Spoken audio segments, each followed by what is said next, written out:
Duplicate is the absolute worst character in all of Invincible. The last time we saw her was her retirement with Immortal. The show tried to portray this as a moving goodbye to the characters, but it made no sense. These are two of the most hated characters in the show. Why would we care? So it got me wondering, does Duplicate actually deserve all the hate? Surely the writers made something about her likable. Besides fight scenes, our first introduction to her character is her cheating with Rex. To be fair, Kate doesn't know that Eve and Rex are still together. But even if they were separated, Kate still chose to sleep with her friend's ex-boyfriend while all of them was in the same team. And she did this with season 1 Rex when he was a dirtbag, a guy she doesn't even like. The first opportunity she gets, she cheated on Rex with Immortal instead. So there wasn't even a point to her destroying her friendship with Eve. By getting with Rex, Eve doesn't join the Guardians of the Globe. There's a reason Eve was chosen to go to space instead of Kate. Eve, as a kid, is already more competent and more powerful than Kate will ever be. She gets with Immortal, who is technically her boss. She wants to be a hoe, fine. But at least properly break up with Rex. She sleeps with her new boyfriend in the public showers, where Rex or anyone else can just walk in and see them. Why do you keep doing this in public after you've already been caught once? This has to be some sort of HR violation. Her actions result in so much drama, it undermines the team's cohesion. How can you trust Kate with your life when she keeps doing shit like this? Who needs enemies when Kate is your ally? So the first part of her character is that Kate is a serial cheater. Great start. Her next character trait is constantly dying. Now this could actually be interesting. Her clones constantly die in horrific ways. But for the most part, Kate seems fine. I'm sure seeing yourself die over and over again is really messed up. That would be a good character trait if they actually showed us how terrible it feels like. How much pain does she actually experience when her clones die?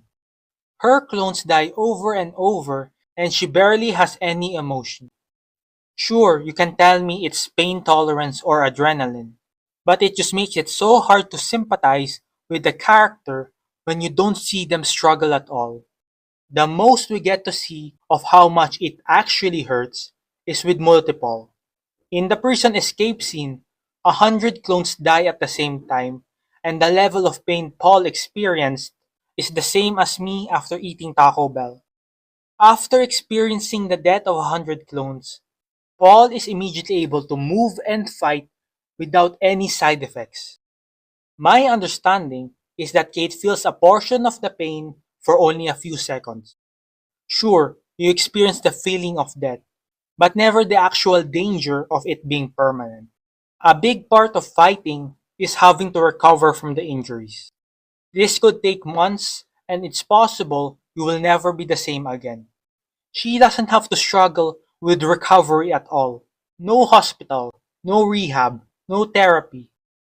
The problem with Kate is there is no permanent visible side effects to her constant dying. There's no moment for us to sympathize because we don't see any of her struggle. To her, it's like dying in a game and just restarting the level. There are no stakes to her clones dying, so there is no reason for us to care. So when she insulted Ray for almost actually dying, that sealed her fate of being the worst character in all of Invincible. She doesn't care for anyone besides herself. When everyone thought she died, Multipole tried to kill Rex because he thought Rex was responsible for her death. Rex almost died and she doesn't even say sorry to him. Kate has zero positive character traits. All we know of her is that she is a serial cheater and has no empathy for other people's struggle. There's nothing about her to like. Even her powers and the way she uses them is terrible. At the very best, she is Black Widow that can multiply. And that's an insult to Black Widow. Natasha is smart enough to have gadgets and guns. Why doesn't Kate use a gun? Even if she can't duplicate them, just duplicate yourself 100 times. Each one gets a gun and some armor. That way, you can actually do something besides punch and kick. She has no super strength. A gun will always do more damage than anything she can do. In the Mauler fight, for example, Kate duplicates once or twice, then immediately gets taken down. Imagine if she cloned herself 100 times before even arriving in the fight. That way, she can at least try to overwhelm them. Kate is the undisputed worst character in all of Invincible. At least with characters like Conquest or Powerplex, there's at least something interesting about them. Kate is just a bad person, a bad friend, and an incompetent hero.